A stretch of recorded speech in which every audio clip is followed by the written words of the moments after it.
very first revelation, the Quran, Allah said, read in the name of your Lord who created. Establishes knowledge as the foundation of human advancement. I'm sure you'll have an enriching and ennobling experience listening to Professor Bande, given his experience. I'd like to wish you a successful lecture, a successful convocation, and congratulate this university on attaining this important milestone. What we require is a bold, coordinated commitment to science, technology, and innovation as instruments of national transformation. We look at Nigeria, the agricultural lands we have, the mineral resources, the talented young people, the diverse cultures that are vibrant, and the deep and rich histories of our communities. This professor who has delivered this lecture today, it will not be written anywhere when they are talking about the history of this university. His name will be mentioned as somebody who has delivered the maiden convocation lecture. So we've learned so much, from what you've said today, and we hope and pray that you'll be here tomorrow.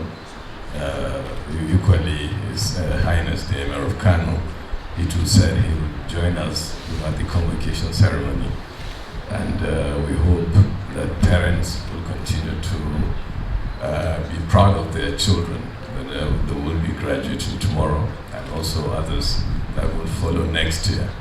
So we're very proud to be associated with this university, and thank you to the Pro-Chancellor and the members of the Governing Council.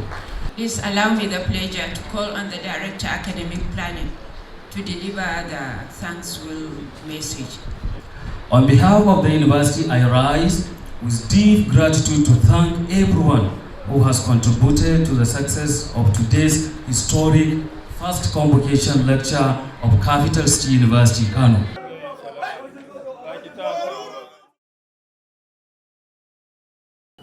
May I request your permission to ask for the national anthem. Those with national anthem. Nigeria, we hail thee, our one dear native land. No tribe and tongue may differ, in brotherhood we stand. Nigerians old and proud to serve our sovereign fatherland. Our flag shall be a symbol that truth and justice reign.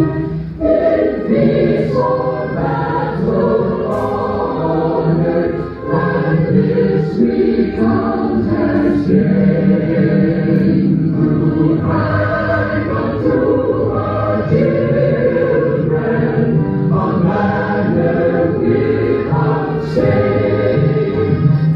O God of all creation, grant this our one request. Help us to build our nation where no man is oppressed, and so with peace and plenty, Nigeria may be blessed. Thank you so much. Now the university anthem. In the heart of God's light shines a beacon burning bright, capital city strong and true. We raise our voices just for you, with knowledge, truth and dignity. We strive for peace and unity, excellence, a guiding flame, forever proud proud to be your name. Capital city, we stand as one in truth and light. Our journey began with peace and unity. We rise and see our pride, our hope, our destiny. Land of wisdom, light and truth, we rise to serve with might and strength. For knowledge, peace and unity, we call with faith and dignity. For intellection and integrity, we build a future bright and free. For capital city shines forever. Our pride, our hope, our destiny. Capital city, we stand as one in truth and light. Our journey began with peace and unity. We rise and see our pride, our hope, our destiny.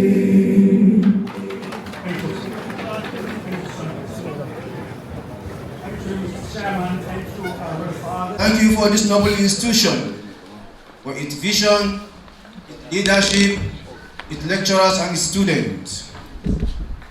As we mark this convocation lecture, inspire our graduates to be ambassadors of excellence, guided by truth, strengthened by character, and committed to ethical leadership. O Allah, we commit this gathering into your care. Bless this ceremony and grant our graduates wisdom, integrity, and sincerity in service to humanity.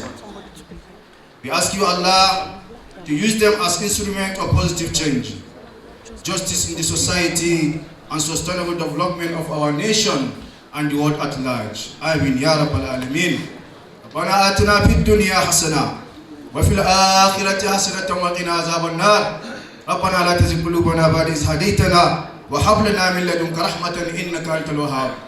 Rabbana la tu'akhidhna in nasina aw akhtana. ربنا ولا تحمل علينا إسرا كما حملته على الذين من قبلنا ربنا ولا تحملنا ما لا طاقة لنا به واعف عنا واغفر لنا وارحمنا أنت مولانا فانصرنا على القوم الكافرين سبحان ربك رب العزة عما يصفون وسلام على المرسلين والحمد لله رب العالمين. Thank you, the Imam. May I, at the juncture, Mr. Chairman, with the permission, call upon the registrar, Capital City University, Kano, Hajja Rekia Developmental, to please take the remainder of the proceedings of this pre-conference lecture for the maiden convocation of the university. Madam. Auzubillahi minash shaitanir rajim. Bismillahir Rahmanir Rahim. The Chancellor, Royal Highness the Emir of Zazzau, Emir of Kano, Khalifa Dr. Muhammad II, the Chairman of Council, the Council members, the guest lecturer, Prof. Tijani Muhammad-Bande, the Commander at 3 Brigade, my former VC, Professor Shehu Alhaji Musa, the former Deputy Governor of Kano State, Professor Hafiz, and other distinguished guests. I have the honor and privilege on behalf of the Governing Council, the Senate, management, staff, and students of Capital City University to warmly welcome all of you to this historic occasion, the first convocation lecture of the university. This gathering is historic not only because it precedes our maiden convocation, but because it affirms the essence of university as a community of thought, a sanctuary where knowledge is pursued, not for its own sake, but for the sake of humanity. In the Islamic intellectual tradition, the pursuit of knowledge is not merely encouraged, it is sanctified. The very first revelation the Quran, Allah said, read in the name of your Lord who created. Establishes knowledge as the foundation of human advancement. Classical Muslim scholars consistently held that knowledge divorced from societal benefit is incomplete. As Imam al-Ghazali observed, knowledge without action is wastefulness, and action without knowledge is foolishness. This wisdom resonates profoundly with the theme of today's lecture. The theme, knowledge for national impact, the role of science, technology, and innovation in addressing Nigeria's development challenges, speaks directly to this enduring principle that knowledge must translate into impact and learning must find expression in service. Distinguished ladies and gentlemen, Nigeria stands at a pivotal moment in her history. Our challenges are complex and interconnected, from economic transformation and technological competitiveness to social inclusion, food security, energy transition, public health, and environmental sustainability. These challenges cannot be addressed by rhetoric alone. They demand rigorous inquiry, scientific thinking, innovation, and moral responsibility. Classical philosophy reinforces this idea. Aristotle, writing centuries ago, reminds us that the purpose of knowledge is not just to know what is good, but to do what is good. In the same spirit, Plato warned that societies falter when knowledge is detached from justice and the common good. This classical insight reminds us that science and technology must be guided by ethical purpose if they are to yield sustainable development. Universities, therefore, are not ornamental institutions.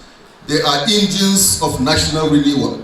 They must produce ideas that challenge stagnation, research that informs society, policy, and graduates who combine technical competence with civic consciousness. This conviction lies at the heart of Capital City University. From inception, our vision has been to nurture graduates who are not only skilled, but socially responsive, not only employable, but innovative, not only informed, but morally grounded. Our recent accreditation successes and the issuance of our full operating license stand as an institutional validation of this mission. But today's lecture affirms its philosophical soul. African philosophy often offers timeless guidance on the purpose of knowledge. The African worldview has always emphasized communal progress over individual triumph. The concept of Ubuntu, I am because we are, reminds us that knowledge attains its highest value when it uplifts the community. And the Hausa will say, Ilimi haske rayuwa. Knowledge is the light of life. Yet, light is only meaningful when it illuminates paths for others, not when it is hoarded. It is therefore fitting that our maiden pre-convocation lecture is delivered by a scholar whose life embodies the union of knowledge and service. Professor Tijani Muhammad-Bande is a distinguished academic and global statesman whose career exemplifies how scholarship can transcend classrooms and influence nations. His journey affirms what Ibn Khaldun articulated centuries ago, that civilizations flourishes when knowledge is institutionalized, applied, and transmitted with knowledge, with wisdom. Professor Bande's contribution in academia, diplomacy, and public service stands as a living testimony to this truth. We are confident that his lecture will challenge us to interrogate how science, technology, and innovation can be strategically deployed to solve Nigeria's developmental problems, not an abstraction, but in concrete, policy-relevant, and socially impactful ways. As we prepare to graduate our first cohort of students, this lecture serves as both a mirror and a mandate. It reminds us that the true measure of a university is not the magnificence of its buildings, nor the eloquence of its ceremonies, but the difference its knowledge makes in the lives of its people. In closing, therefore, let me recall an African proverb that captured the spirit of this gathering. Wisdom is like a baobab tree. No one individual can embrace it alone. Today's scholars, policymakers, students, and citizens gather under this intellectual baobab to share ideas, to exchange insights, and renew our collective commitment to national development. I wish to express our profound gratitude to Professor Tijani Muhammad-Bande, who is incidentally my former Vice Chancellor, for honoring our invitation, and to all our distinguished guests for being part of this defining moment in our institutional history. May this lecture inspire action, inform policy, and reaffirm our belief that knowledge, when guided by ethics and innovation, remains Nigeria's most powerful tool for transformation. Thank you and God bless.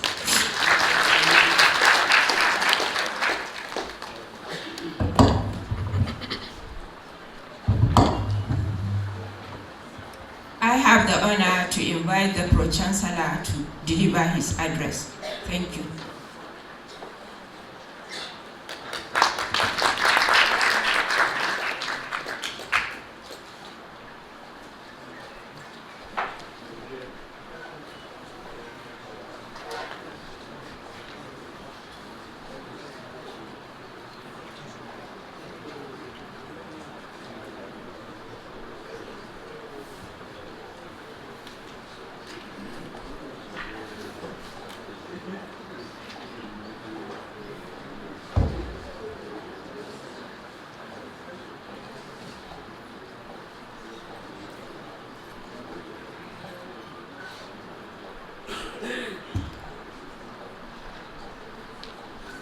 أعوذ بالله من الشيطان الرجيم بسم الله الرحمن الرحيم.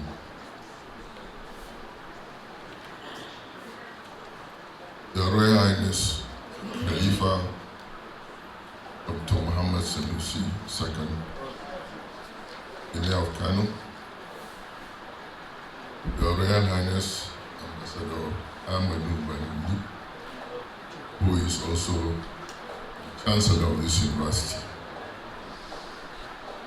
members of the Board of Trustees of Capital City University, members of the Governing Council, our guest lecturer, Professor Muhammad-Bande, former permanent representative to the United Nations, the chairman of the occasion. We transform abundant human and natural resources into sustainable prosperity, inclusive growth, and national dignity in a rapidly changing world. Universities, from their earliest conception, have never been mere centers of instruction. They are engines of ideas, laboratories of solutions, and crucibles where knowledge is translated into social value. For a young university like Capital City University, this theme resonates strongly with our founding philosophy that knowledge must not remain trapped in the ivory tower, but must travel purposefully into farms, factories, hospitals, classrooms, markets, and public institutions. In reflecting on this theme, it is instructive to briefly examine the experience of China, one of the most remarkable development stories in modern era. In the space of just a few decades, China transformed itself from a largely agrarian, low-income society into a global industrial and technological powerhouse. This transformation did not happen by accident. It was driven by deliberate, long-term investment in science, technology, innovation, and human capital. What are the Chinese experiences teach us? First, the strategic alignment of education with national development goals. Chinese universities and research institutions were not developed in isolation from national priorities. From agriculture to manufacturing, from energy to health, and from space science to digital technology, research agenda were consciously aligned to the country's developmental needs. Knowledge production was seen as a tool for national renewal, not as an abstract intellectual exercise. Second, consistent state investment in science and technology played a decisive role. China steadily increased funding for research and development, built world-class laboratories, and encouraged innovation ecosystems that brought together universities, industry, and government. The result was a virtuous cycle. Research generated innovation. Innovation fueled industry, and industry in turn reinvested in research. Third, technology transfer and adaptation were central to China's progress. Rather than merely importing foreign technologies, China focused on learning, adapting, improving, and eventually indigenizing them. Through this approach, it moved from being a consumer of technology to becoming a global producer and exporter of advanced technological solutions.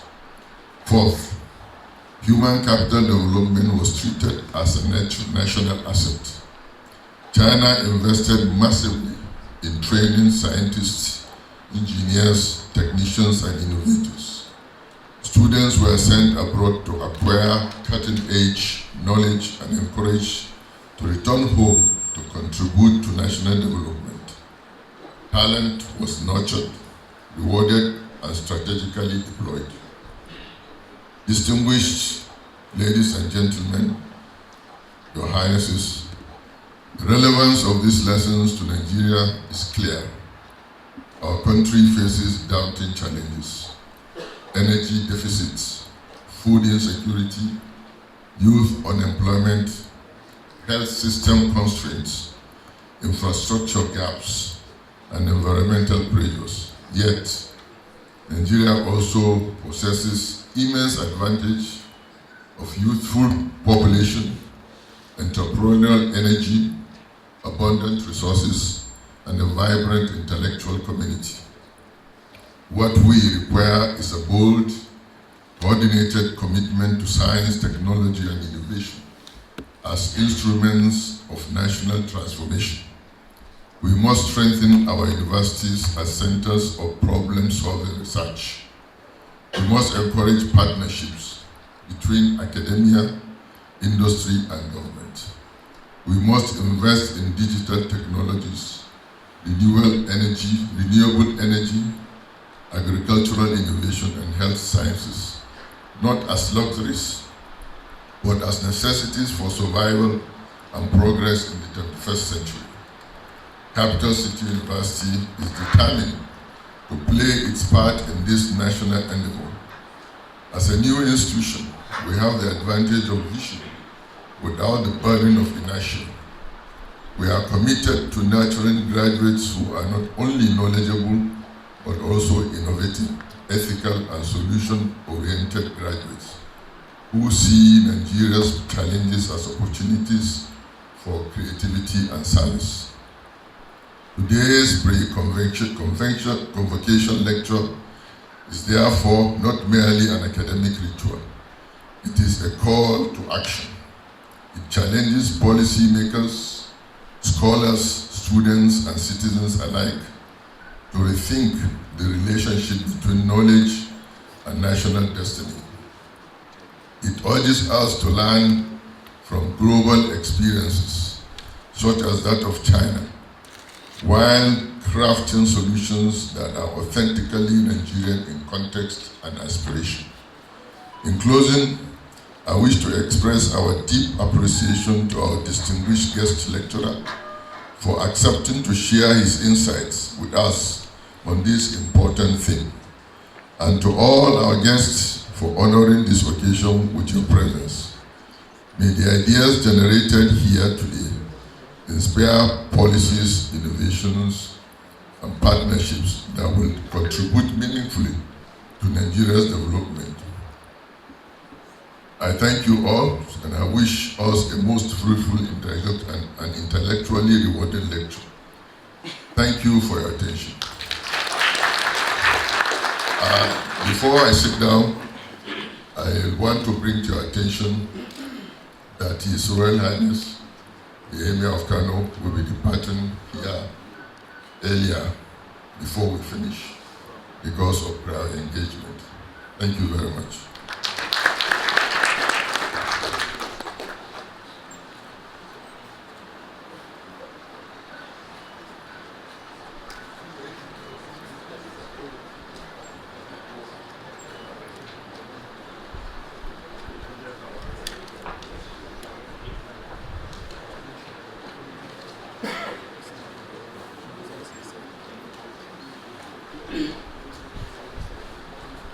The Chancellor, the Pro-Chancellor, the Vice-Chancellor of this great university, His Royal Highness the Emir of Kano, members of the Board of Trustees, members of the Council, members of the Senate here present, distinguished ladies and gentlemen, graduates of this ceremony, the guest lecturer, please allow me the pleasure to invite the university orator to introduce the chairman of the occasion.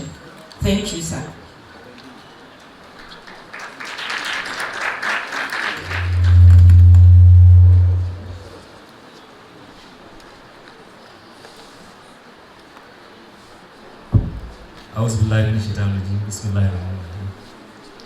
It is my honor and privilege to invite the chairman of the occasion, Dr. Shamsuddin Usman, ably represented by Professor Tijani Muhammad-Bande, to stand for Dr. Shamsuddin's citation.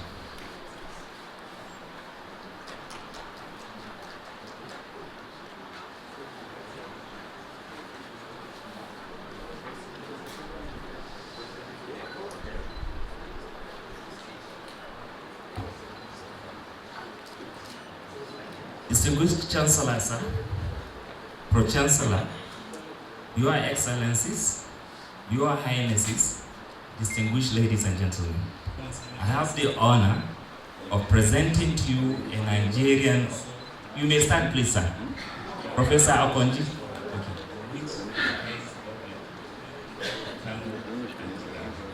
I have the honor of presenting to you a Nigerian of exceptional intellect, integrity, and distinguished national service, Dr. Shamsuddin Usman, CON, OFR, an eminent economist, banker, technocrat, and public servant of international record. Dr. Usman is highly decorated professional whose contributions to Nigeria's economic governance and institutional development have earned him numerous accolades. This includes this day Minister of the Year, 2007, Vanguard Bankers Award, Banking Icon, this day today's 50 Leaders, 2004, Honorary Fellowship of the Chartered Institute of Bankers of Nigeria, Fellow of the Nigerian Economic Society, Fellow of the Society for Corporate Governance Nigeria, and National Honors of Officer of the Order of the Federal Republic, OFR, and Commander of the Order of the Niger, CON. Dr. Shamsuddin Usman holds a BSc in Economics from Ahmadu Bello University Zaria, and MSc and PhD degrees in Economics from London School of Economics and Political Science, where he also served as a teaching assistant in public finance. This strong academic foundation shaped a career dedicated to sound economic management, policy innovation, and national development. He began his professional journey in Economic Planning Academia, teaching economics in public finance at Ahmadu Bello University, Bayero University, Kano, and the University of Jos. He later distinguished himself in the financial sector, holding senior executive positions at the Nigerian Industrial Development Bank, now Merchant Bank, now Sterling Bank, United Bank of Africa, and Union Bank of Nigeria. He served with distinction as Deputy Governor of the Central Bank of Nigeria from 1999 to 2007, where he played a key role in monetary policy, financial sector surveillance, and institutional reforms. Dr. Usman's public career attained national prominence with him appointment as Minister of Finance of the Federal Republic of Nigeria from 2007 to 2009, and subsequently as Minister of National Planning 2009 to 2013. In these roles, he chaired the National Economic Management Team and led the formulation of Nigeria's long-term development frameworks, including Nigeria's Vision 2020, the National Integrated Infrastructure Master Plan, and the Medium-Term Expenditure Framework. He also represented Nigeria on the governing boards of the World Bank and the International Monetary Fund. Earlier, as the pioneer Director General of the Technical Committee on Privatization and Commercialization, now the Bureau of Public Enterprise, he supervised landmark reforms that transform public enterprise management, deepening the Nigerian capital market and expanding citizen participation in share ownership. Notably, he was the first Nigerian minister to publicly declare his assets. I repeat, he is the first Nigerian minister to publicly declare his assets before assuming office, an enduring symbol of transparency and accountability in public service. Beyond government, Dr. Usman continues to make impactful contributions through private sector leadership and policy advisory roles. He is currently the chairman of Citibank Nigeria Limited and the chairman and chief executive officer of Usman and Associates, a leading economic and management consulting firm. Through this platform, he has advised government and institutions across Nigeria, including the design of strategic development plans for states in northeastern Nigeria and the implementation of comprehensive performance monitoring system for the Lagos state government. He is also the chairman of Kano Jigawa Professionals Forum, in which he advises government, including that of Kano and Jigawa.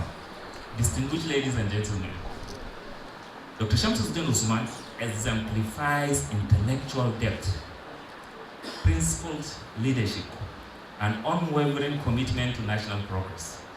It is therefore most fitting that he serve as chairman of this convocation lecture, bringing to this occasion his vast experience, wisdom, and statesmanship. Please join me in welcoming Dr. Shamsuddin Usman, CON, forever. Thank you so much.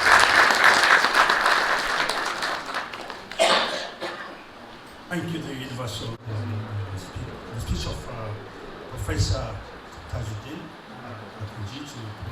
to call on His Royal Highness of Kano when he's to leave to say a word of wisdom to this gathering.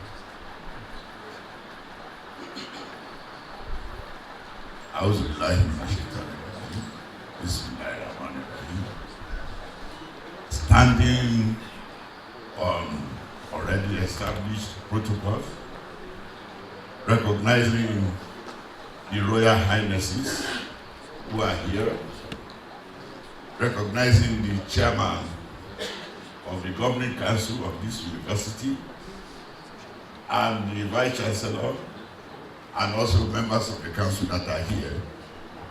I am here to read the speech of Dr. Shamsuddin Usman. When I say hi, I am referring to Dr. Shamsuddin Usman, whose profile has been presented to the audience.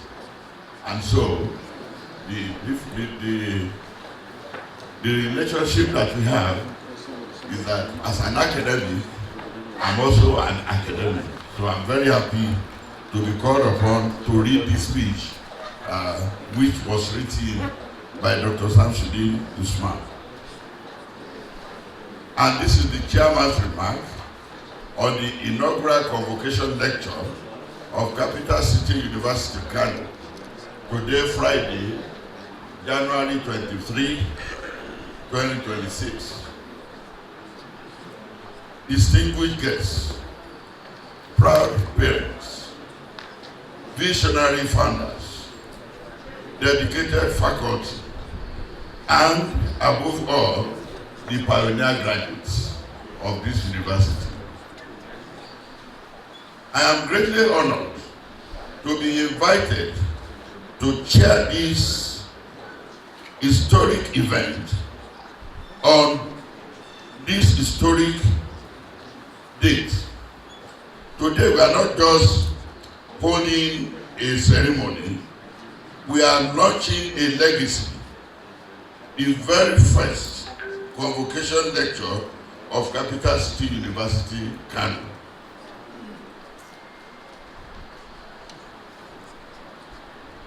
This moment is a testament to a bold vision, a vision that looked at the vibrant, demanding future of Nigeria and said, we will build the talent to meet it. Today, we celebrate the resilience that turned that vision into bricks, mortar, blocks, bricks, and now graduating pioneers. My commendation goes to everyone who dared to dream the dream that visionary founders, the Chancellor, His Royal Highness, the Emir of Zauzau, the Advisory Board of Trustees, led by Professor Sandy Zaradin, the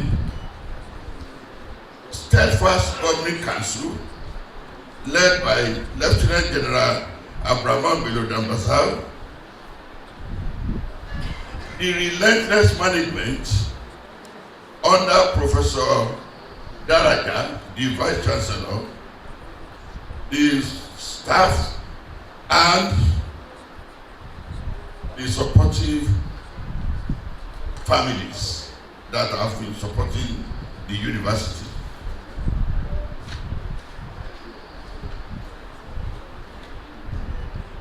Today, however,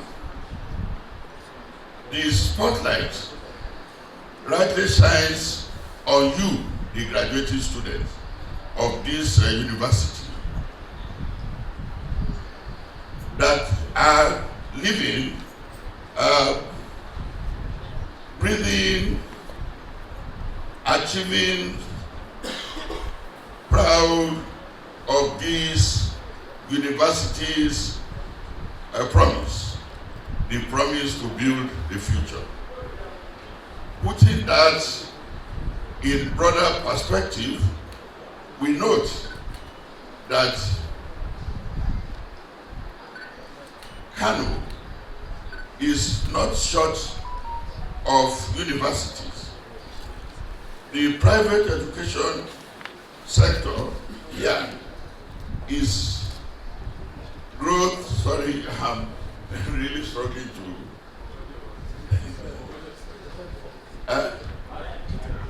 Okay, I didn't bring my glasses. The question is, what is Capital City University value proposition? So, what is Capital City answer?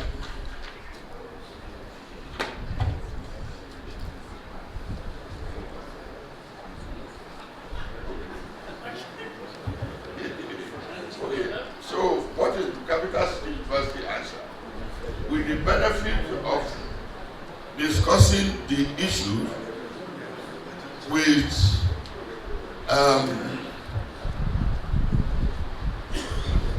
any men, because this one is not leadership of the university, I want to attempt to answer the question. The answer is not just awarding degree. The answer is in the specific, urgent, and valued field you are choosing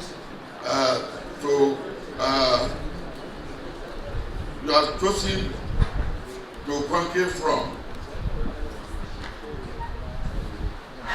Okay, while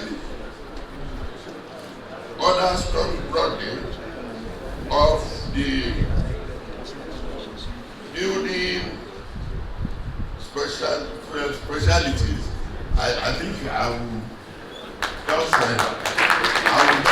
about what the chairman actually is talking about, giving a kind of a congratulatory something to the students that are here, being pioneer students of this university, and also being the first set of people to benefit from what the visions of the university is. So we have all these young students here who are going into the world to propagate the vision and mission of this university, so that at the end of the day, they will be proud when they remember the time which they have spent within this university. So, ladies and gentlemen, I think I thank you for the opportunity given to me to be able to make this short speech. Know fully well that this is not Dr. Shamsuddin, this is Professor Tijani Muhammad-Bande, who has come to represent Dr. Shamsuddin. Thank you very much. Thank you, sir. Thank you, sir. Thank you, sir. May I respectfully call upon the Emir of Kano to give his words of wisdom.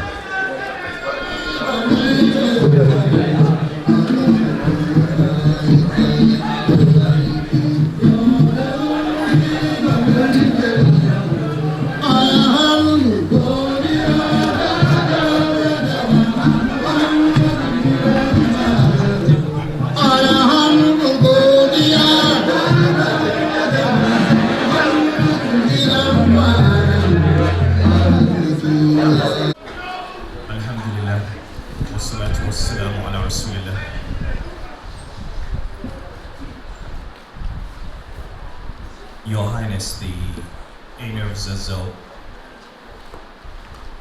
Ambassador Ahmed Muhammad-Bande, Chancellor of the University, the Vice Chancellor, members of Senate, Council, Congregation and Convocation,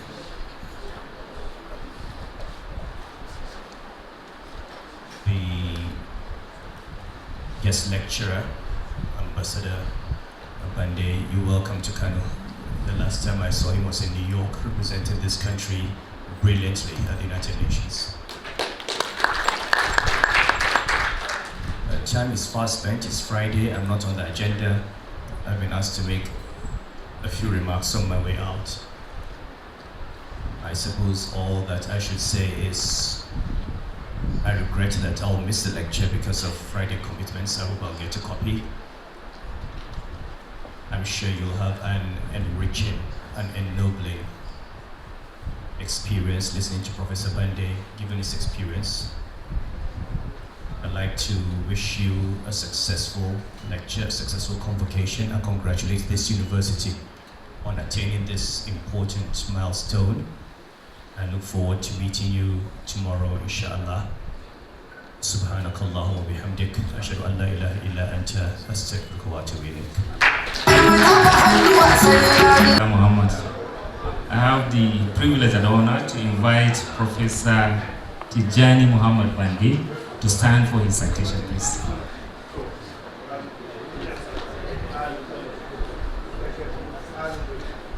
Mr. Chairman, sir, Your Excellencies, Your Highnesses, distinguished ladies and gentlemen, I take great joy in presenting to you a personality of immense prestige, a distinguished scholar, administrator, and diplomat of global repute, Professor Tijani Muhammad-Bande, an accomplished political theorist, an exemplary public servant.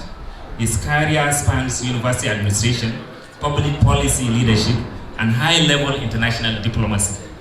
Professor Muhammad-Bande obtained his BSc in Political Science in 1979 from Ahmadu Bello University, Zaire, his MA in Political Science in 1981 from Boston University, USA, and his PhD in Political Science in 1987 from the University of Toronto, Canada. He began his academic career as a graduate assistant at Usman University, Sokoto in 1980, rising to the rank of professor in 1998 and professor emeritus in 2020. He held several leadership positions within the university, including Vice Chancellor from 2004 to 2009, during which the institution attained first position, tied with Bayero University Kano in the nationwide accreditation of Nigerian universities in 2007. Between 2000 and 2004, Professor Muhammad-Bande served as Director General of African Training and Research Center in Administration for Development, CAFRAT. CAFRAT is the continent's premier intergovernmental center for public administration, research, and training. Under his stewardship, the center recorded remarkable growth in senior civil service training and research output. From 2010 to 2016, he served as Director General of National Institute for Policy and Strategic Studies, NIPS, Kuru, Nigeria's apex institution for leadership and strategic studies. His tenure was marked by significant improvements in program quality and institutional relevance, including the establishment of the Political Parties Policy and Leadership Development Center, the first of its kind in Africa. On the global stage, Professor Muhammad-Bande served as Nigeria's permanent representative to the United Nations in New York from 2017 to 2024, where he advanced Nigerians and African interests within the multilateral system. He spearheaded the adoption of resolution proclaiming 24th January as the United Nations International Day of Education. He chaired the UN Special Committee on Peacekeeping Operations and served twice as chair of the ECOWAS Group 2018 to 2019 and 2023 to 2024. He was also Vice President of the United Nations General Assembly at its 71st session and a member of advisory board of the United Nations Counterterrorism Program.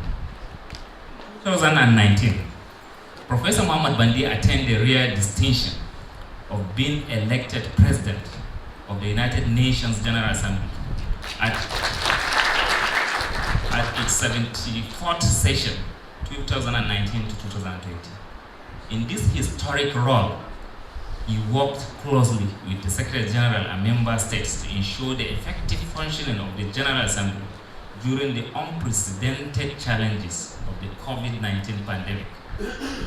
His scholarly specialization is political theory, with broader teaching, research, and supervisory interests in political sociology, international relations, and public administration. He also served as an assessor for National Merit Awards and professorial appointments in Nigerian universities and has received numerous honors in recognition of his contributions. These include the traditional title of Omolobi, Atata of Igbara Kingdom, 2023, the Distinguished Alumni Award of Boston University, 2021, the International Police and Veterans Association Award, 2021, Fellow of the Nigerian Army Resource Center, 2021, Fellow of the Academy of International Affairs, 2024, Fellow of the Nigerian Political Science Association, 2023. Most notably, Professor Tijani Muhammad-Bande has been conferred with 2 national honors, Officer of the Order of the Federal Republic, OFR, in 2005, the Grand Commander of the Order of the Niger, GCON, in 2022, Nigeria's second highest national honor. Professor Tijani Muhammad-Bande is married and blessed with 4 children. Mr. Chairman, distinguished ladies and gentlemen, Professor Muhammad-Bande epitomizes intellectual excellence, principled leadership, and impeccable integrity. His lifetime of distinguished service to Nigeria, Africa, and the international community has yielded remarkable achievements that have brought honor to the nation and earned widespread global respect. It is therefore both appropriate and symbolic that he served as the first pre-convocation lecturer of the capital city University of Kano. Ladies and gentlemen, I present to you Professor Tijani Muhammad-Bande.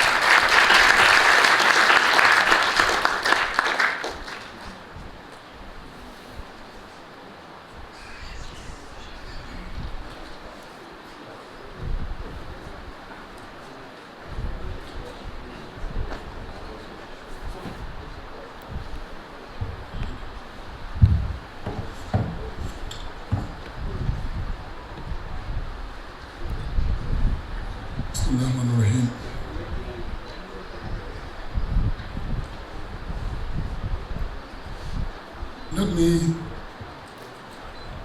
for the sake of brevity, given the time, stand on an already established protocol. Nonetheless, I must recognize the Chancellor of the University, Ambassador Ahmed Bonali, CON, and the Emir of Zazzau, and the Pro-Chancellor of the University, General Abdurrahman Dembazau, retired, and the Baradem Kano, and all other officers of the university. And I must say that the chairman of the occasion, represented by Professor Akanji, is somebody known to me, but I will say a few things about the chairman who is representing Dr. Shamsuddin. You see, I say this because it's important that the Emir of Zazzau is here, and young people are also here. Akanji's importance is not about what he reads here. It's about how he has nurtured generations of biokemists in this country. He has nurtured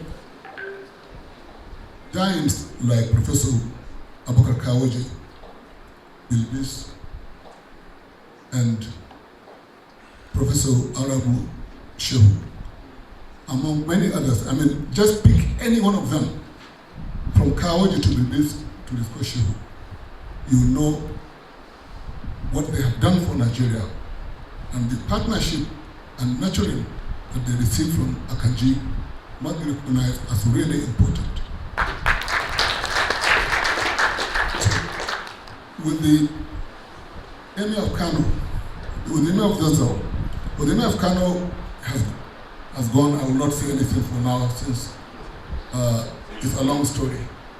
But with the Emir of Zazzau and the Baradem Kano and Professor Shamsuddin, Professor Developmental, and the Vice Chancellor, we are entitled to expect excellence and commitment. And I can tell you, from the speeches of the Imam to the welcome address of the Vice Chancellor to the Pro-Chancellor's address, all I wanted to say has been said. And not because I have read what they have written, or they what I've done, but only because truth is one. The subject taken is a lively one. And for today, I'm glad the chairman of the occasion has stated it is the day of the students, the graduates, and I will therefore stick with that understanding. Now, I have to be here, like I told the Vice Chancellor, because of my deep relationship with the Pro Chancellor, who's a mentor, a friend, and a patriot. I will say no more because of time. And the debt I owe to Kano, it said in the introduction to the guest lecturer that he graduated from ABU in 1979, but it was ABU Kano.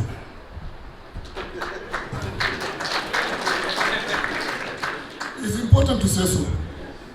So I was nurtured, just like my brother and cousin, my cousin Atari Jega by ABU Kano.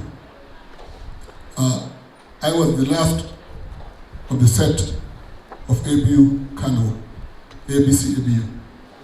And I recall that the toilet building then was Developmental.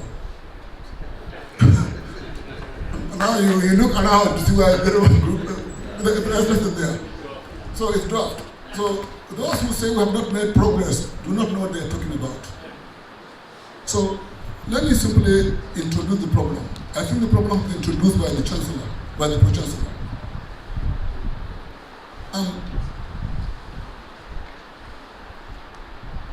We look at Nigeria,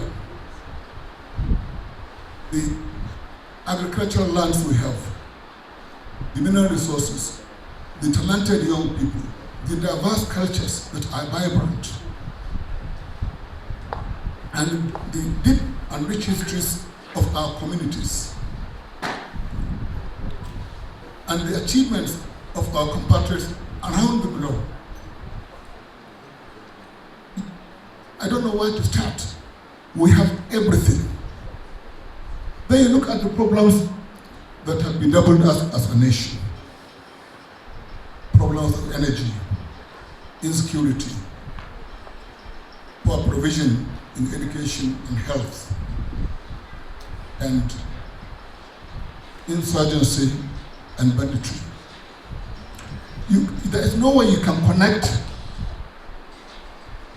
this Nigeria we know has all these things and is an envy to the world with the problems that have bedeviled us lately for the last at least 20 years. So this is why, for students, this is where we locate in such problem. Why is it that with all this, with the potentials, with the attainments we know, we live with every day, that we have these problems and lasting for too long?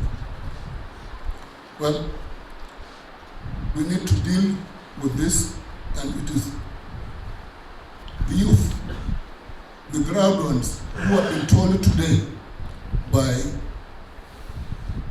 the leadership of this university that the university was created precisely because societal problems must be solved. There is no way out of it. Don't expect there is a solution from above.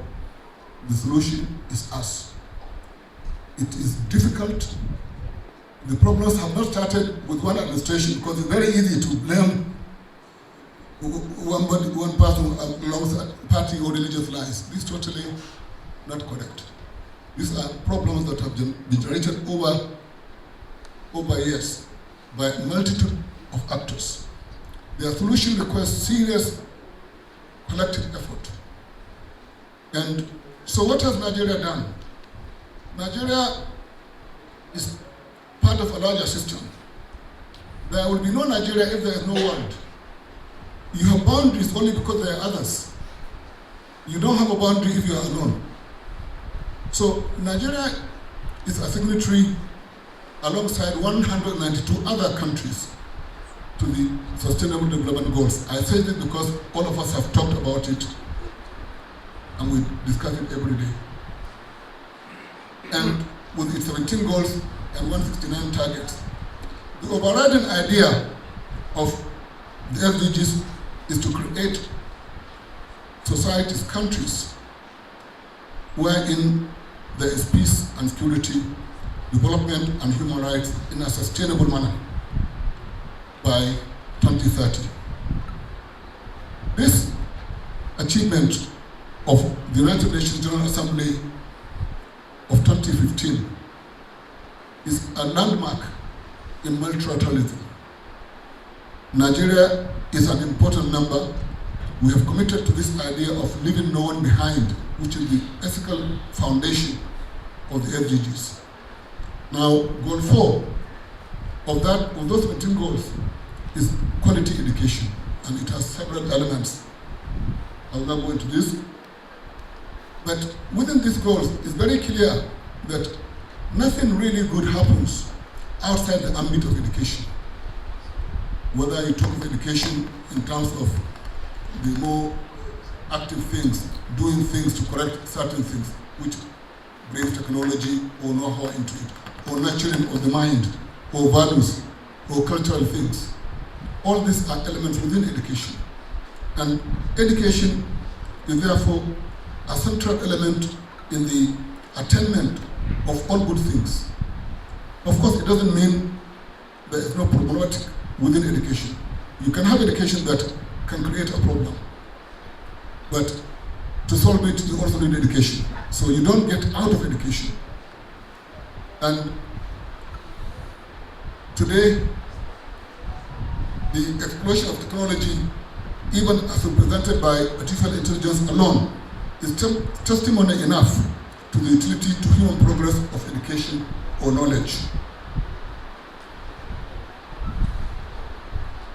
Linus observed, I quote, "The state of education at any given time, its structure and curricula, the quality of teaching provided, and ideology governing it, is both cause and effect of the expansion or decline in the economy, social mores, the arts, sciences, and the political regime."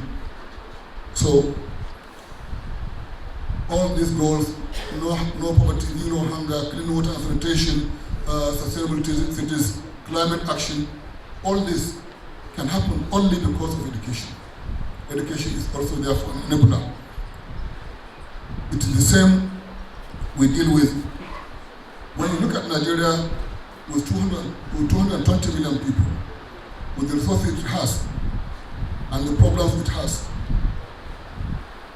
using science and technology, science, technology and innovation, STI, as it's called now, is necessary for Nigeria to solve its problems. What are these problems? From low productivity in agriculture, transport, security, military spare, sanitation, and broad provision of healthcare. All this can only happen if we mainstream STI in our national life. Now, in Nigeria, there has been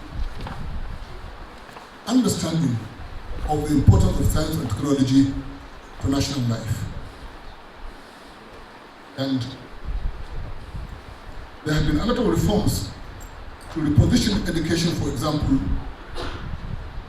to serve as an engine of industrialization throughout Nigeria's history, especially post-colonial history. Of course, we're aware the purposes of colonial education were different, structured to meet the needs of the colonizer. We know it's not just a Nigerian situation, it's a situation in all colonies. Educate the natives only for what is useful for the colonial state. And that's why, for example, DRC, which used to be there, or Belgium Congo, is perhaps the richest, most endowed country in the world.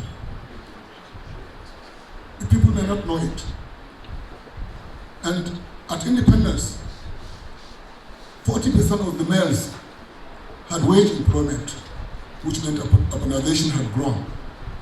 But by independence, only 16 graduates were citizens, and none of them studied any subject that would cause trouble. So, yes, and so in fact, you studied what you were asked to study. In the case of Nigeria, even during colonial times, communities sent their own to study what they wanted to study. In some colonial settings, even that was not possible. But now,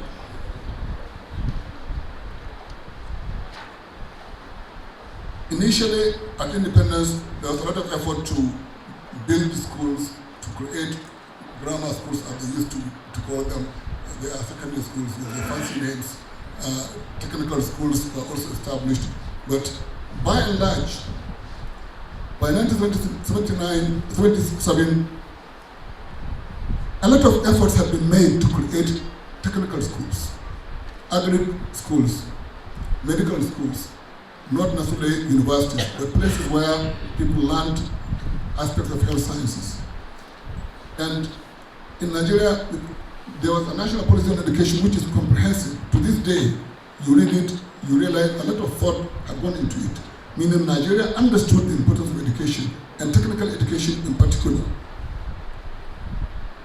So there are schools established around Cocoa Research Institute, around oil palm, around medical research in Yaba and stuff like that. And there was a council established in 1970 for agricultural research, ARCN, which is well known, for medical research, for general research, and for industrial research. All these were put in place because successive Nigerian governments, military or civilian, understood the importance to national life of not only science and technology, but a scientific approach to solving problems.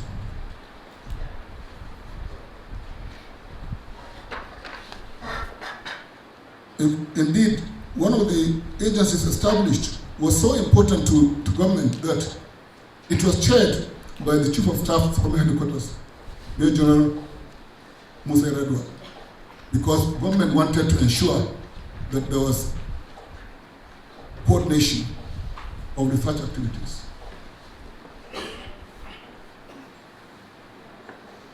In 1979, by 1979, there were 22 research institutes, 18 agro-based, 3 industrial-based, and 1 for medical sciences. And by 1980, this was abolished in favor of a Ministry of Science and Technology under the Chevron administration. It continued until 1986 in a different regime where there was established a national policy on science and technology. Many things happened, including in the 1990s, establishment of Raw Material Research Development Council and SASCO Technology Complex. Now, this is just to establish that Nigeria could not claim not to know of the importance of science and technology and innovation to national development. Yet, not much happened, certainly not in the way we had wanted, principally because of crisis in the educational sector. The vehicles for research could be in industry, could be in other places, but fundamentally from universities. But they were unstable because of financial issues. And Abubakar Rashid, the former AS of the NUC, literary scholar and colleague, had documented some of these problems. We can refer to that. So by 2012, there was something important that was done, which is to have a policy. And then under the Jonathan administration, which was robust in terms of having a full accounting in the mind and in policy circles as to what science and technology could do for Nigeria. And it had, I will just read three of the objectives.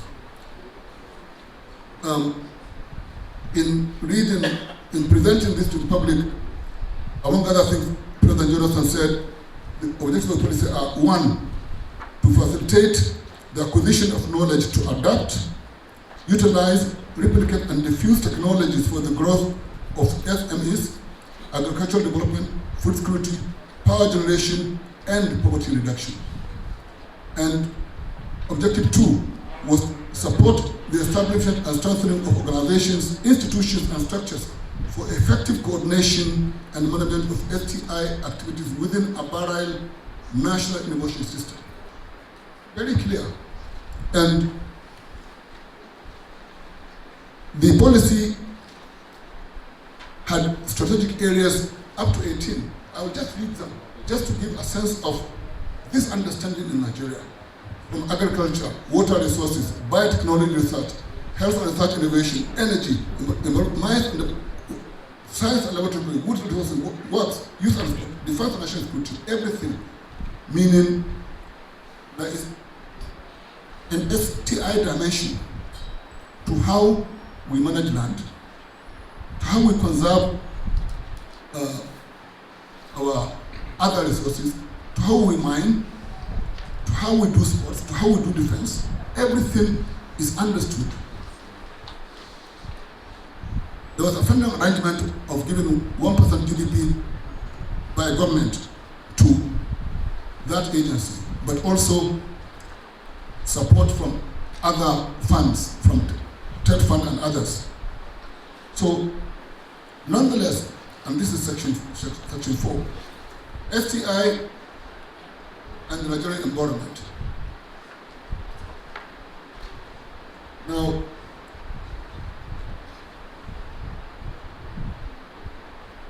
science and technology have been embedded under Goal 9 of the SDGs, which is science, technology, and innovation. Innovation and infrastructure are embedded there. And with the issues of water scarcity, land degradation, climate change, and unsustainable urbanization in different parts of Nigeria, including pollution, there was need for indigenous science, not indigenous in the way of simple assumption, but rigorous scientific work as to the connection between what the facts are, the testing, the global peer review, everything that needs to be stated concerning science, because science is universal. Context will vary as to how you apply and how you use your technology in terms of, with the basic science establishing relationships. What then need you do? So, it is clear from aggregation of scholarship that all the stages of globalization, serving in all, from prehistoric times to the digital age, are predicated upon utilization of innovation in science and technology. This has been true. And Jeffrey Sachs talks in terms of geography also having a role. In terms of climate, biodiversity, disease burden, physical topography, primary energy resources, and mineral deposits. While technology will be deployed in agriculture, mining, industry, information, education, science, military, public administration. Institutions are key. Whether culture, which include religion, language, gender relations, law, public law, private law, judicial system, economic organizations, partnerships, or politics in terms of what the Constitution says. So these are connected, and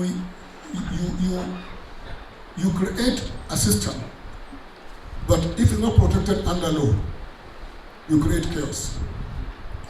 So if you have a system but nothing is produced, nothing happens. So there has to be a connection between what you are doing and what the laws will allow. And then there has to be a constant adjustment to allow for production to mean something happens on the ground. Low productivity in agriculture has been a system problem. Agronomists have quarreled so much over how we have been unable to stem losses or post-harvest losses. Why would it be that we produce something with difficulty, even with rudimentary tools, and we lose up to 1/4 of that year in, year out, and we are complaining of hunger? There is no reason for this. It is in the same pattern.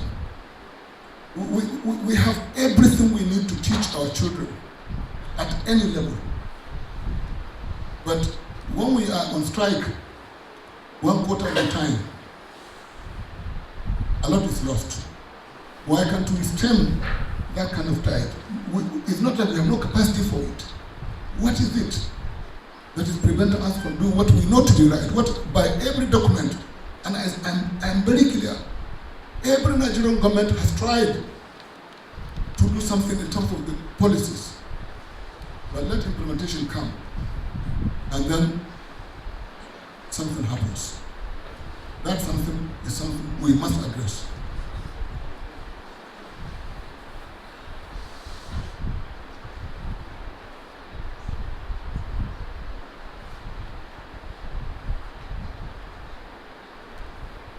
So there has to be a deliberate focus on what things are important. You want to do some research, you have to fund it. But fund it properly and also monitor.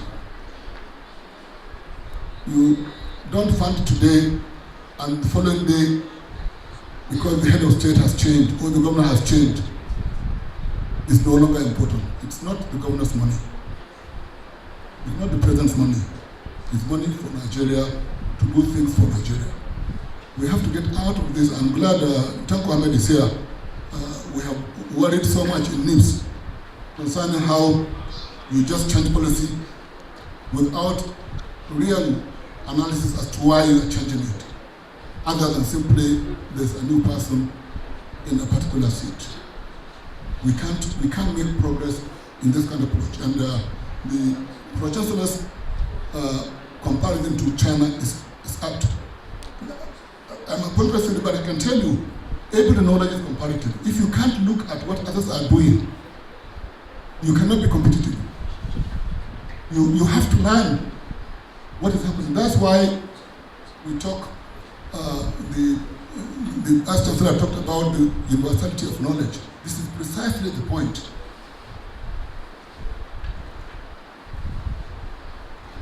You go to South Korea, China, Japan, you see deliberate effort to ensure certain outcomes. We have very interesting, well thought out statement because Nigeria knows everything. You can't go to any institution in the world that is doing something important, you not find out people there.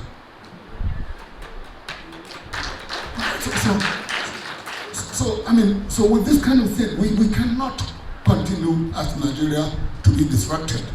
Every time something good happens, there's a tweet from some corner against one person or a group or a religion or a language or a region. And we follow that one. We leave what is there, which is urgent. So we have to build scientific capacity. And this building scientific capacity is not building just the individual capacity. There has to be an ecosystem. around which the individuals will thrive. Sociologists will tell you there is no individual if there is no society. And everybody is defined, whether the person agrees with it or not, by society, including deviants.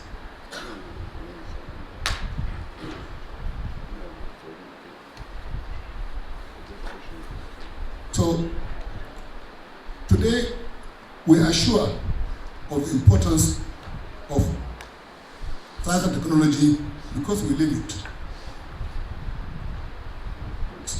For example, this lecture could have been given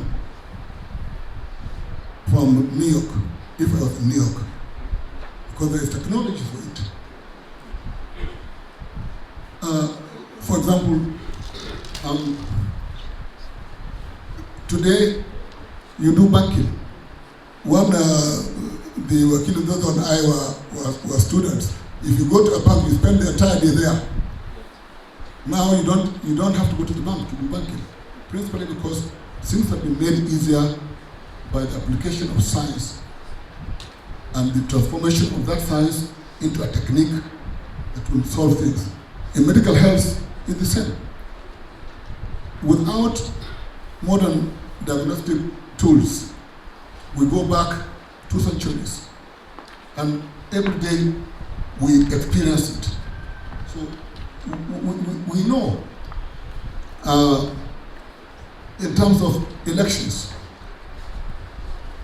if there was no introduction of technology in our elections, we would have been in far worse situation than we are politically. And we have to use technology for administration. It is cheaper, it is faster. All you need to do is those who are dependent on the old systems need to be trained so that they have something better to do that may even be more sustainable.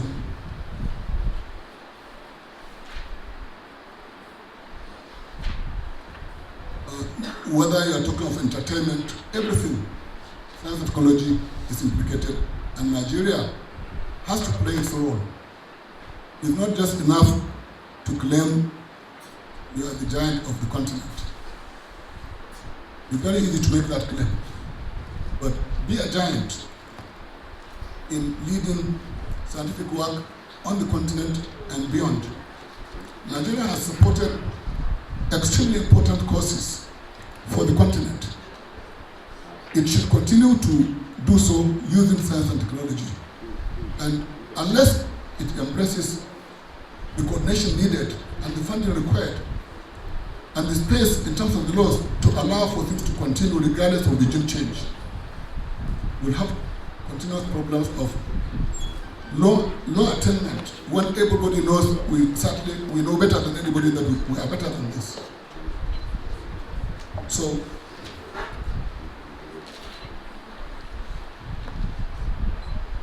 the same thing I dealt with security issues can be ameliorated through deployment of science and technology,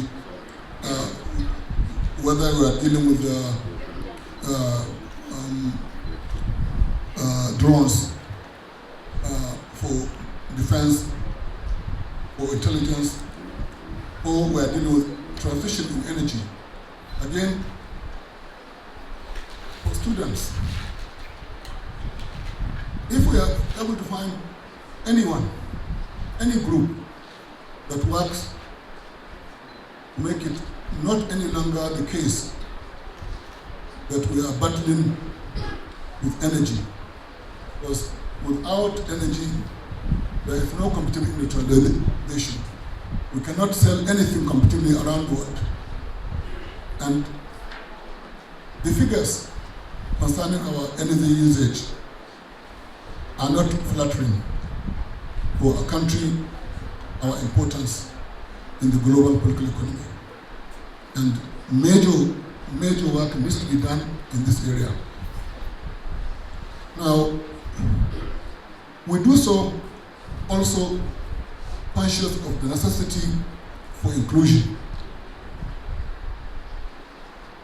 In universities, probably only 8% or not only universities, research institutions, including tertiary institutions generally, only about 8% are women.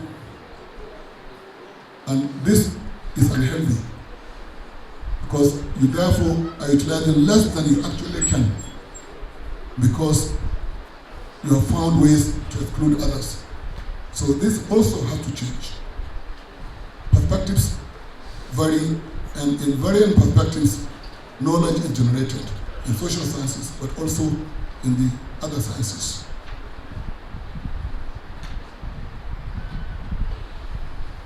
So our issue as Nigeria, I'm just jumping so that we don't get into our time, is that I say this with pride.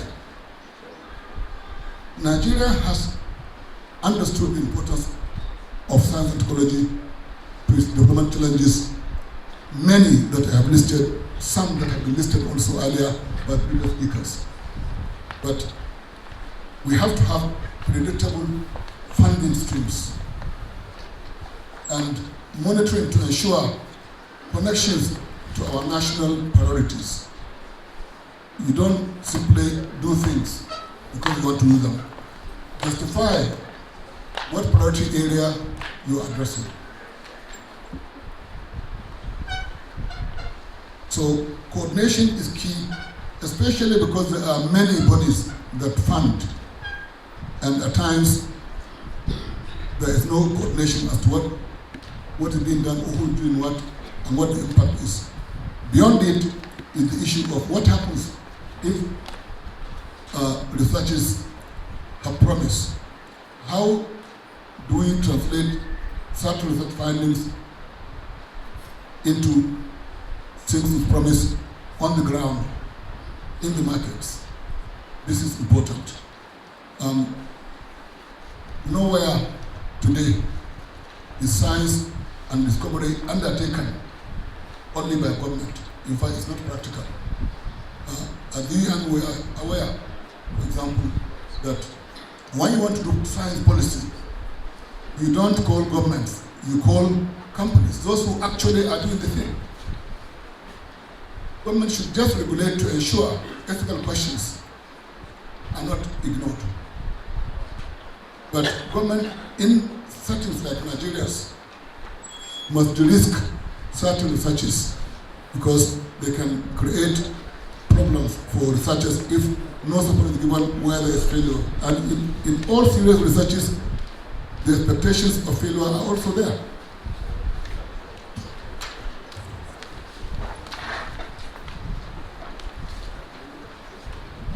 Now, we need to intensify the numbers of people doing active research. Numbers and intensity in terms of what it is that they do, what it is that they're investigating.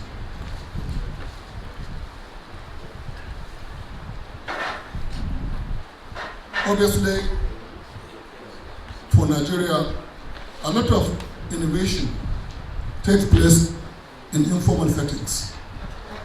Car repairers, radio repairers, people who handle machines that the manufacturers have even forgotten are working. They ensure they work. I'm from a village. I know what I'm talking about. Cars that you think would never go anywhere will continue to ply the roads. So those things are there. So we have to capture the ingenuity of our people. So we have to find a structure where we recognize what is going on and we find a way to formalize it without making it bureaucratic. So our innovation policy needs to be more inclusive. And in setting standards, let us also take cognizance of those elements that may not be making the headlines, but they are important on the ground where the people actually produce, on the farms, in small factories that produce things, even with difficult issues related to energy.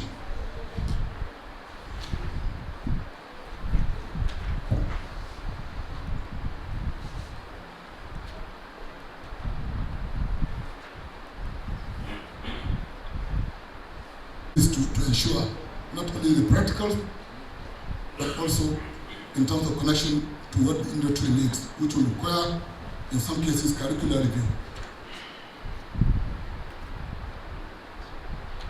And I think we are also better able to solve our problem because we are actually better educated. We are better educated. When I went to school, there were 6 or 5 universities. Now, even in this town, so we cannot claim we don't have this. It's simply, are we focusing enough on what is important? What will also add value beyond the immediacy of now? Now, you read a lot of books and you are worried about this era being called the post-truth world, as if truth doesn't matter. So it's a serious problem because in many cases, truth is drowned out by propaganda. And we need to find means of educating our citizens to ensure that truth remains truth. And we find means of dealing with falsehood presented as truth. This is a serious problem. Before you even know what is happening, somebody is sending you a post, you are actually asking. Damage has already been done. Technology has enabled us to communicate better, to learn faster, to do a lot of things. But it has also created a problem. And today, we need to find means of educating everyone concerning the need to learn how to read the new media. It's that simple. It is not the new media that created this fiction that a segment of Nigerians are being killed systematically as genocide. Without verification. And it has gone all over. The number of calls I got from people from all kinds of places. What is going on? I say nothing is going on. We have our problems, and we are dealing with these problems. We've been dealing with them for a long time, but this one is something that's brought to add to our problems. So agencies like NOAA and NTA and several others need to step up. They need to also learn, because you can't give what you don't have. You have a reporter who reads nothing, who does not know the history of the country. So it's very easy for that person to say things that he believes to be so, without even being mean. He just believes it is so. Especially where there are all kinds of stereotypes, north and south.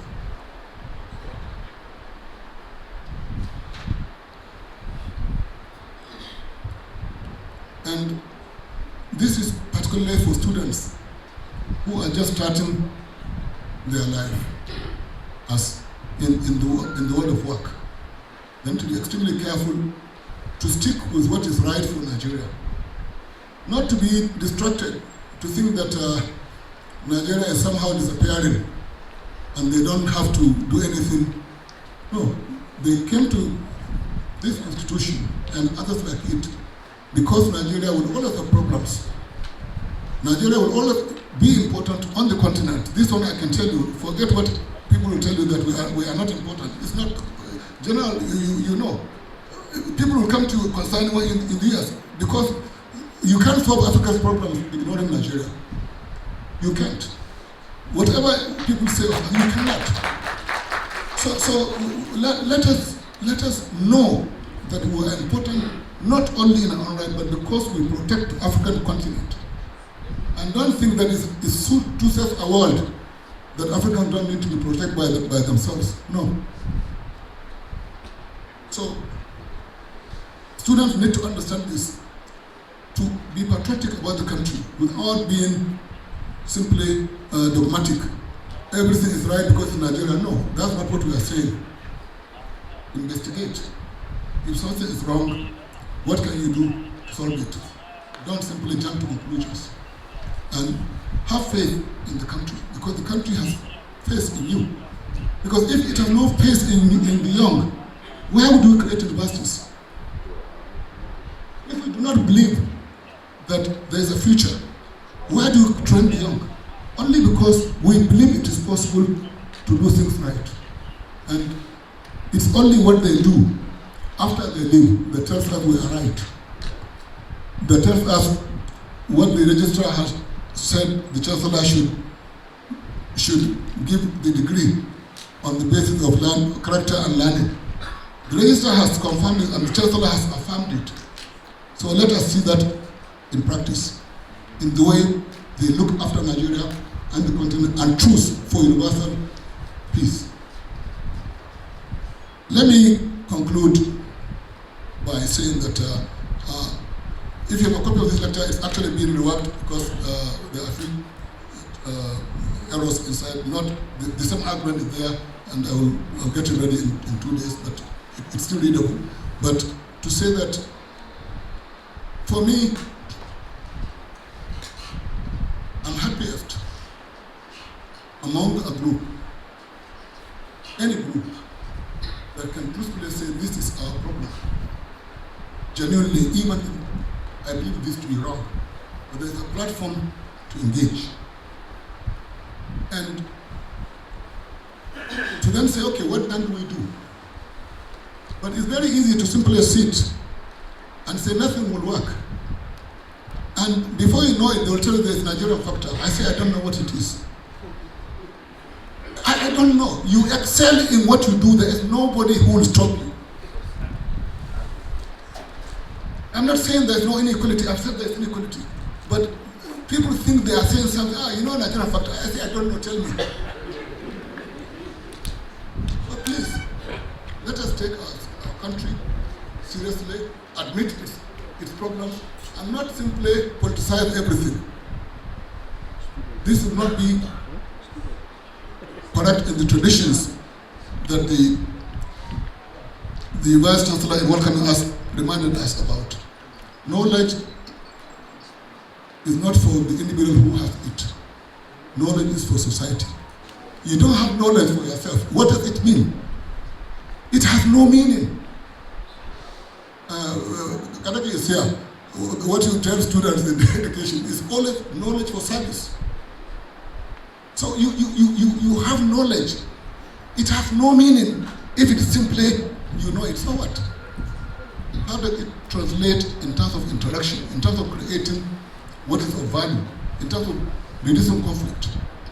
And I am happy, again, like I said at the beginning, it's like the farmer who only invites his friends during harvest.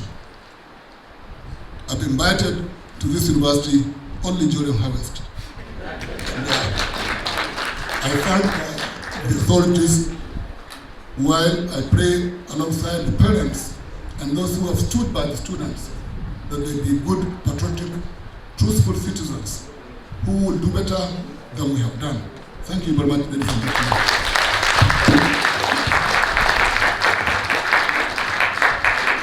Thank you, sir. That has been Professor Bande, Nigeria's one-time permanent representative to the United Nations. We're grateful, sir, for re-engineering our hearts and minds to remain so patriotic enough for our country. Thank you, sir. May I now call on the registrar to invite the representative of the chairman of this occasion. Vote of thanks. Please permit me to invite the chairman of this occasion to give a short remarks in appreciation to this wonderful lecture. Mr. Chairman, sir.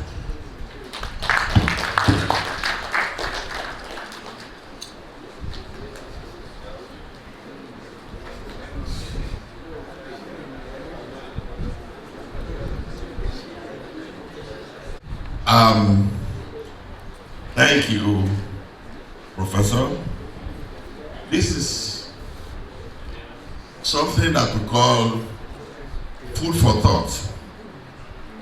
He has fed us. He has fed the students. You see, something about knowledge is that it follows you to everywhere where you go. By the time we listen to the profile of the professor, we didn't experience most of the things that they mentioned. But the minutes that we have spent with you today, I think is highly remarkable. Capital City University is very lucky to have an erudite professor like you to be the person who has delivered the maiden convocation lecture of this university. Sometimes we ask questions, is it history that make people or people that make history? I think it is both. Today, history has made this professor who has delivered this lecture today. It will not be written anywhere when they are talking about the history of this university. His name will be mentioned as somebody who has delivered the maiden convocation lecture. And he has also made history by being the person who is addressing these young people that are going into the world, for them to understand that now they are going into a competing world. Let me tell you many of the things that you have learned in 4 years. The challenges that you have is that we now have what we call the artificial intelligence. Where somebody who did not experience the 4 years of university education can just sit down within hours and be able to do some of those things for which we give you a degree. But you must be able to show the difference. And that is what this university is turning out. We are turning out wonderful students who are going to shake the world and shape the world. Some of the founders that are here, they also have many things to reflect upon. Professor Lieutenant General Abdurrahman Dambazao, when many of my colleagues who know the relationship that I have with General Dambazao, when they see him turning out things, they will think he was one of those generals who have academics around them who help them to write things. I said, by the time you know this man, you know that anybody that is talking criminology today, who has taken a degree in criminology today, you cannot say you have a degree you are proud of if you have not read General Dambazao. And so before I got working with the army, I used to think the men in the military are just people that shoot on command. But with people like General Dambazao, now he is very proud that he is one of those that have envisioned this great university that is contributing to the development of this nation. Because if you count the number of people that are coming out of this university today, it shows that this man has contributed more than what a number of people who are turning out big buildings have not been able to do. And the keynote lecturer has been able to tell us what the world is about knowledge. We are very, very proud of you. We are so happy to have you, and we know that when opportunity comes again for us to be able to invite you, not only during harvesting now, but even during the planting season, for you to contribute to the development and growth of this university, you will be readily available to us. And I say, we are very happy that even one of the greatest economists that you have in this world was seated with us here. We also have our Chancellor, who is also here, and the number of people that have sat to be able to listen to you, who have together made issue with you. We are very happy, the students are happy, The parents are happy, the members of the faculty are happy, and we are very grateful to you. Thank you very much for doing that. The pre-convocation guest lecturer, Professor Tijani Muhammad-Bande. I now call upon I now recognize the presence of the former Vice Chancellor of Iowa State, University of Southern Professor Shehu, and the current active Vice Chancellor, Shamsuddin, and the former Registrar of Capital City University, Kano, and is here respectfully standing seated before us, and Professor Tanko of University. Ladies and gentlemen, all present. Now I call on the registrar to take the next proceeding. I have been now directed that I call on His Royal Highness, the Emir of Zazzau, and the Chancellor of Capital City University, Kano, to deliver his words of wisdom.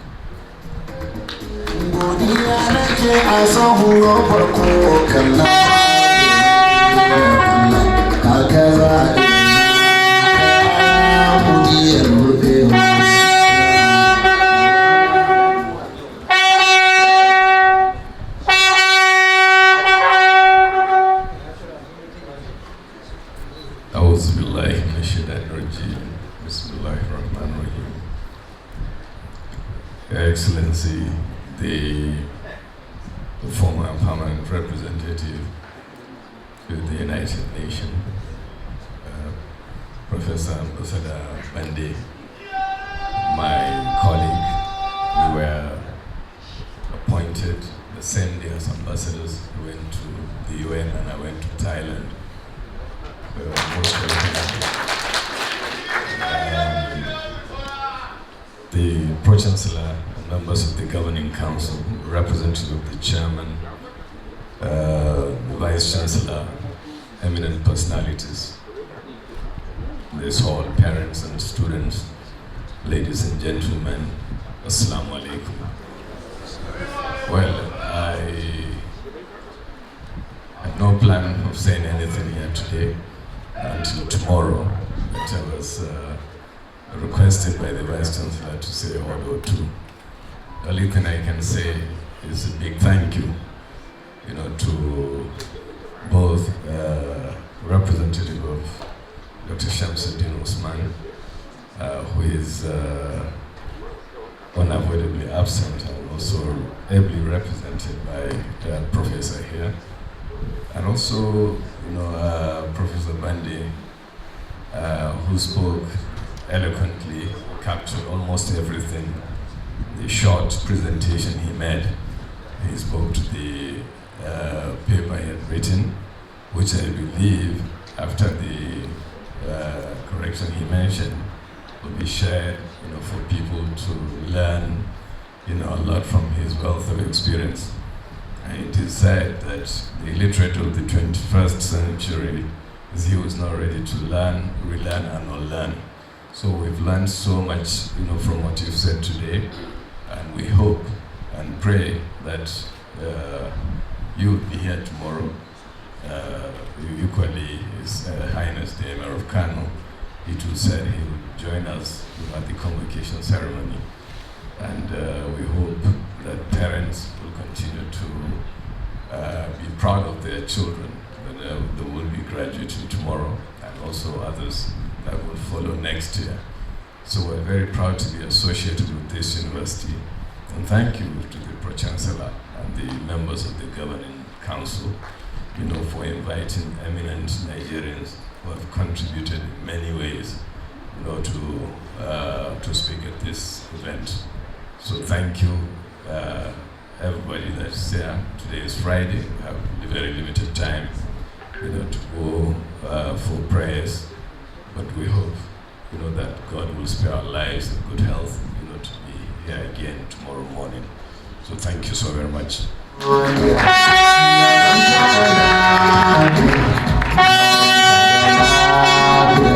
Amazing.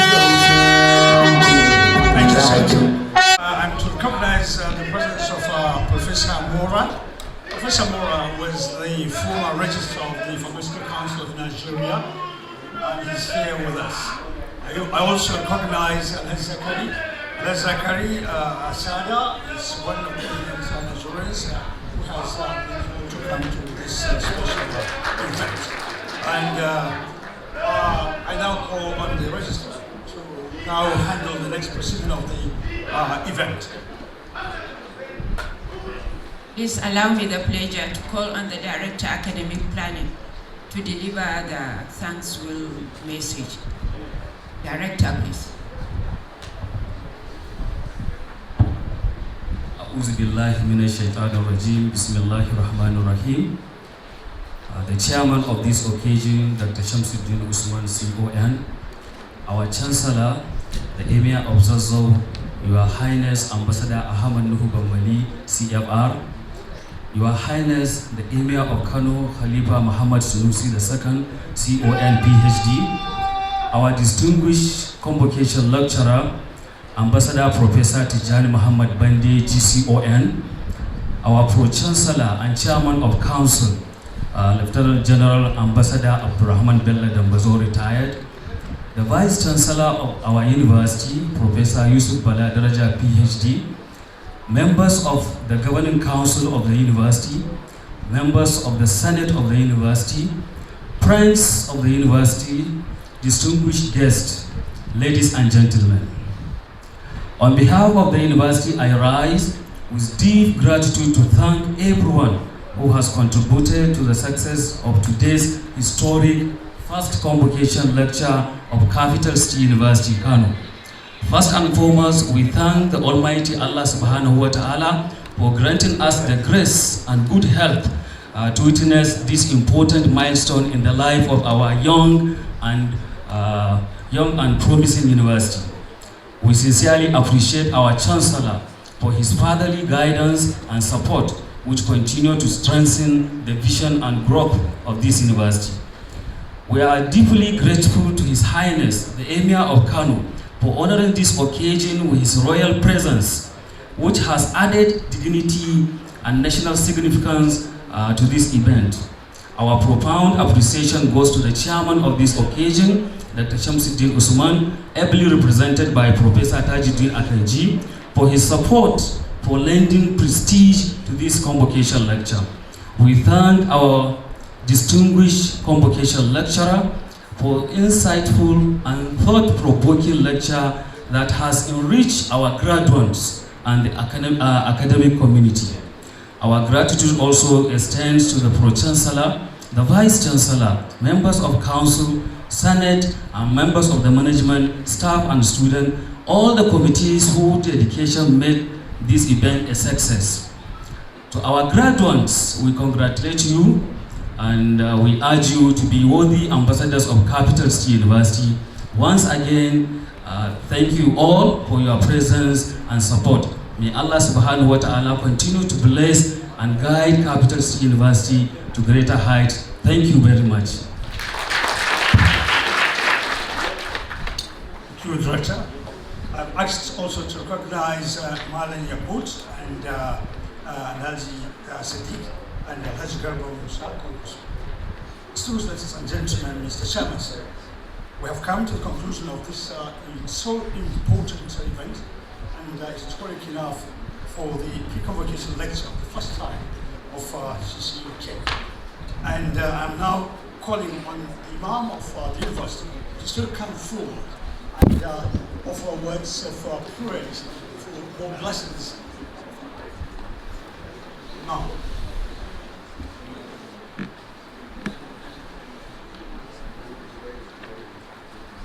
After the praise, there will be a group photograph at the select building. Kindly note, please. أعوذ بالله السميع العليم من الشيطان الرجيم والصلاة والسلام على سيدنا محمد وعلى آله وصحبه وسلم. We ask you Allah to bless this convocation lecture and the speaker. Allah subhanahu wa ta'ala make the knowledge acquired here beneficial to humanity and a means of service, integrity and excellence. اللهم اجعل في قلبنا نورا وفي سمعنا نورا وفي بصرنا نورا وثبت أقدامنا على دينك يا رب العالمين. ويسر لنا أمورنا يا جلال الإكرام. ربنا هب لنا من أزواجنا وذريتنا قرة أعين وجعلنا للمتقين إماما. اللهم ربنا إننا سمعنا مناديا ينادي للإيمان أن آمنوا بربكم فآمنا.